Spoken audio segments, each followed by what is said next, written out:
teman-teman semuanya, selamat datang kembali di channel YouTube Badan Pusat Statistik Kabupaten Karanganyar dalam podcast Detalog episode 9. Nah, apa kabarnya nih teman-teman semuanya? Pasti baik ya. Senang banget kali ini aku Lala kembali hadir menyapa teman-teman semuanya dalam podcast Detalog ini. Nah, hari ini spesial banget karena kita akan membahas mengenai hasil pencatatan lengkap Sensus Pertanian 2023 tahap 1 Kabupaten Karanganyar. Mungkin kita langsung aja ke narasumber kita hari ini. Sudah ada Mbak Lila. Apa kabarnya Mbak Lila? Baik. Nah, mungkin Mbak Lila bisa perkenalkan diri dulu ke teman-teman sambil menyapa teman-teman dulu. Halo sahabat Detalog BPS Kabupaten Karanganyar, kenalkan saya Halim Alfa, Ketua Tim untuk Statistik Pertanian tahun 2024 di BPS Kabupaten Karanganyar. Oke, karena sudah berkenalan dengan narasumber kita, nah tanpa berlama-lama kita langsung saja masuk ke pembahasannya mungkin ya. Nah, sebelumnya sudah kita ketahui nih teman-teman bahwa hasil pencatatan lengkap Sensus Pertanian tahap 1 ini merupakan hasil dari pendataan lapangan Sensus Pertanian 2023 yang mana tahap pertama ini berisi mengenai data dan informasi prioritas hasil Sensus Pertanian 2023. Nah, mungkin yang pertama nih Mbak, ada apa aja sih yang menjadi latar belakang dari pelaksanaan Sensus Pertanian 2023 di Kabupaten Karanganyar? Jadi Sensus Pertanian ini kan diadakan setiap 10 tahun sekali ya.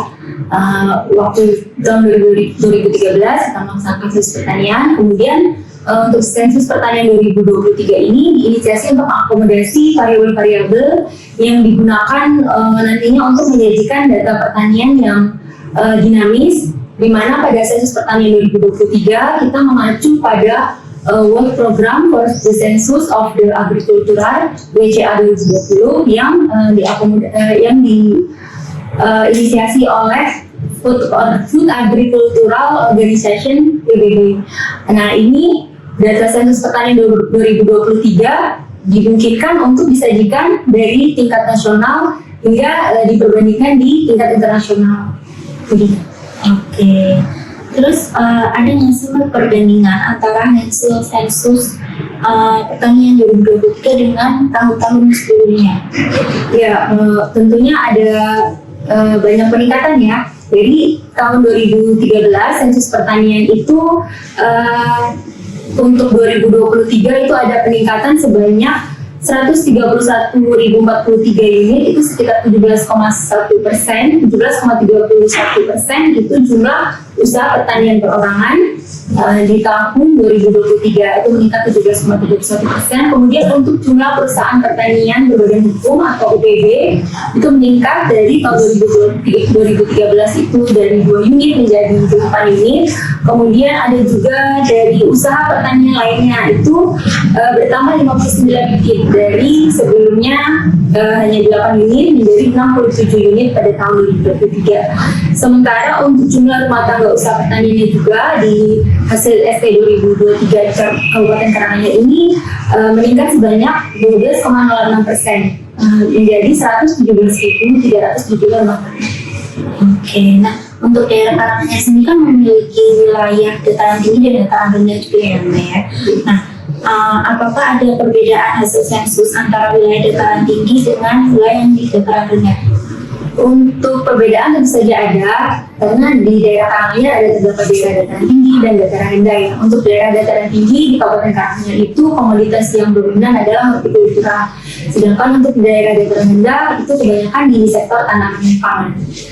Kemudian juga untuk di daerah untuk teknologinya, untuk di dataran rendah itu sudah mengadopsi teknologi irigasi, sedangkan untuk komoditas hortikultura yang di dataran tinggi itu masih banyak yang menggunakan metode tradisional.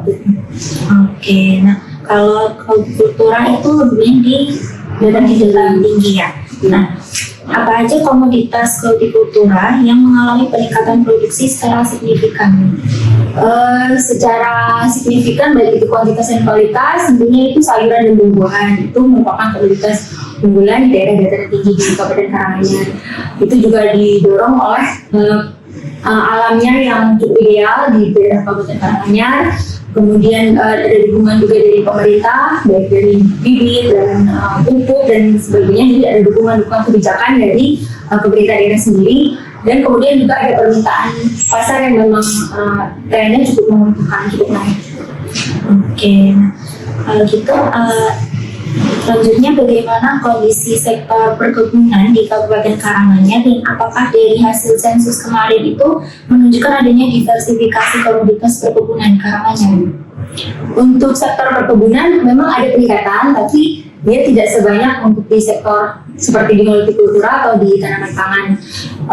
Untuk diversifikasi komoditas perkebunan tentu saja ada, karena dilihat lagi dari permintaan pasar, kemudian cuacanya juga ya.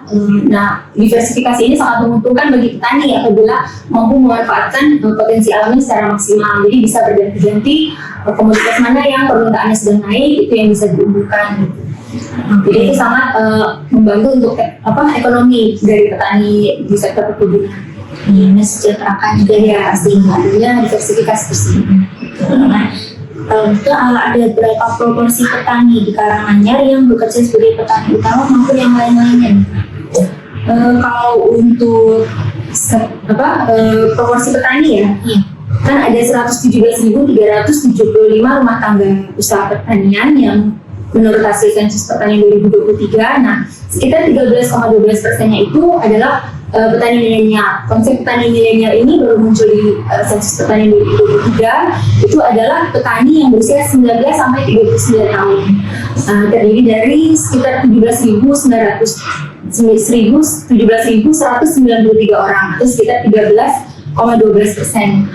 Sebagian besar petani ini masih menggunakan metode konvensional, tapi sebagian juga sudah beralih ke teknologi seperti urban farming. Nah, itu khususnya untuk di daerah-daerah perkotaan, itu tercatat ada 152 usaha pertanian perorangan yang terlibat dalam urban farming. Itu di wilayah Jateng, di Karanganyar, dan di Colomadu.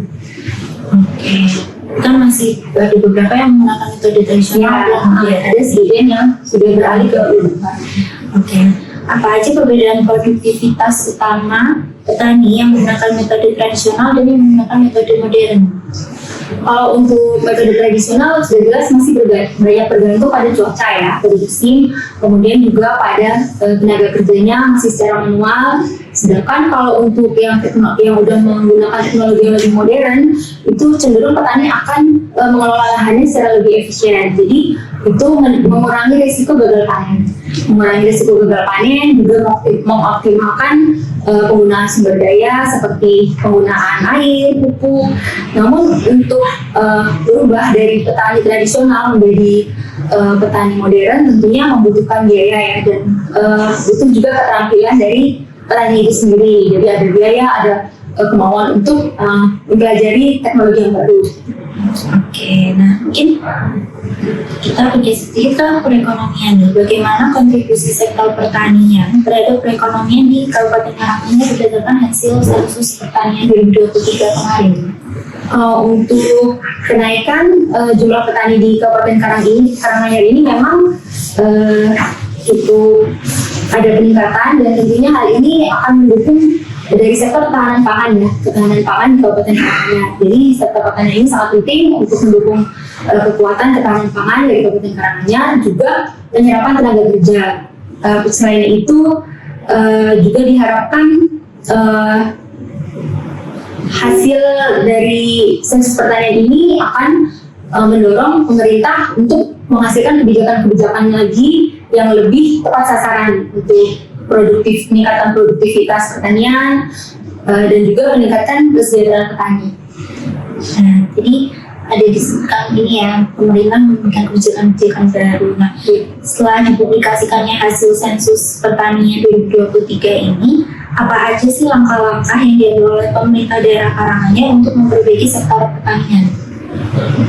Yang saya tahu itu pemerintah Kabupaten Karanganyar sudah mulai melakukan promosi-promosi tentang inovasi teknologi pertanian ya, kampanye-kampanye tentang teknologi pertanian baru seperti hidroponik dan urban farming, dan juga berusaha mengembangkan komunitas-komunitas yang memang diunggulkan di Kabupaten Karanganyar.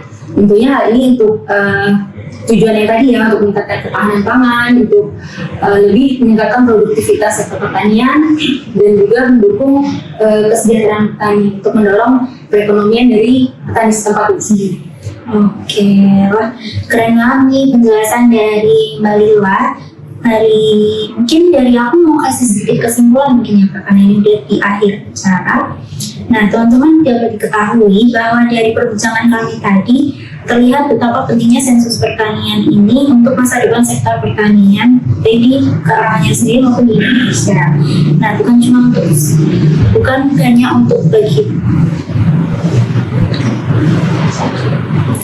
bukan hanya untuk petani, tapi juga bagi masyarakat secara keseluruhan. Nantinya data yang dikumpulkan ini akan menjadi fondasi kebijakan.